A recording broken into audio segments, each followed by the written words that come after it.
మా నీళ్లు మాకు కావాలి, మా హక్కు మాకు కావాలంటే ప్రాంతీయ విద్వేషాలు రెచ్చగొడతారా అని మాట్లాడుతున్నారు.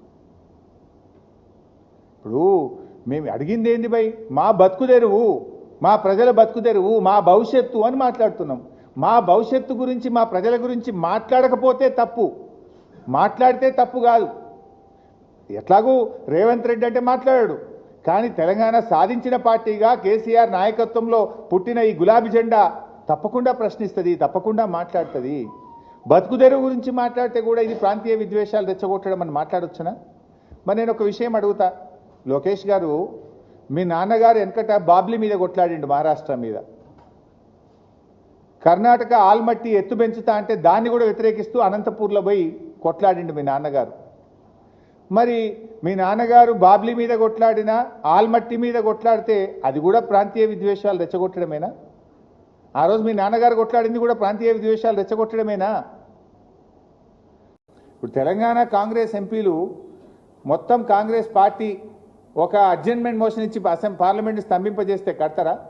లేదు, 8 మంది బీజేపీ ఎంపీలు మా తెలంగాణకు అన్యాయం జరుగుతుంది, మేము రాజీనామా చేస్తామంటే దెబ్బకు దిగిరాదా ఢిల్లీ? ఇవాళ ఎందుకు చంద్రబాబు నాయుడు చేతుల్లో ఢిల్లీ ఉంది? ఎంపీలను చూసుకొనే కదా.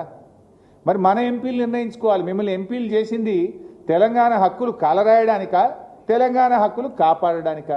తెలంగాణ బీజేపీ ఎంపీలు ఆలోచించాలి. ఇలా ప్రజలు ఆలోచిస్తున్నారు.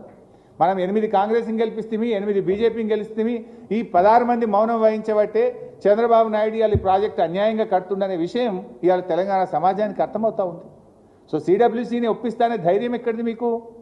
ఎంపీలు నీ చేతులున్నారు కనుక, ఢిల్లీ నీ చేతులు ఉంది కనుక, కేంద్ర ప్రభుత్వం నీ చెప్పు చేతుల్లో ఉంది కనుక నేను ఒప్పిస్తా అనుకుంటున్నావు. కానీ మాకు కూడా రాజ్యాంగం ఉన్నది, ఈ దేశానికి ఒక రాజ్యాంగం ఉన్నది, ఈ దేశంలో ఒక సుప్రీంకోర్టు ఉన్నది.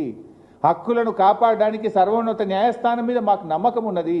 అవసరమైతే సర్వోన్నత న్యాయస్థానానికి వెళ్తాం, మా రాష్ట్ర హక్కులను మేము కాపాడుతాం. కాళేశ్వరం ప్రాజెక్టును అసలు అనుమతులే లేవట, అనుమతులు లేకుండా మీరు కట్టినరు అని ఆయన గారు నిన్న మాట్లాడుతూ ఉన్నారు.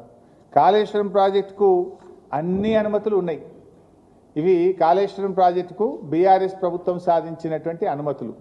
1 కాదు, 2 కాదు, 11 అనుమతులు ఉన్నాయి. Hydrology clearance, technical advisory committee clearance, central water commission clearance, ministry of tribal welfare, ministry of environment and forest, irrigation planning, inter state matters, hydrology, 11 అనుమతులు. అన్ని రకాల అనుమతులను సాధించి బీఆర్ఎస్ ప్రభుత్వం కాళేశ్వరం ప్రాజెక్టును నిర్మించింది. మీకేమైనా అనుమానం ఉంటే ఇది పంపిస్తే వెరిఫై చేసుకోండి. We have all permissions for Kaleshwaram project.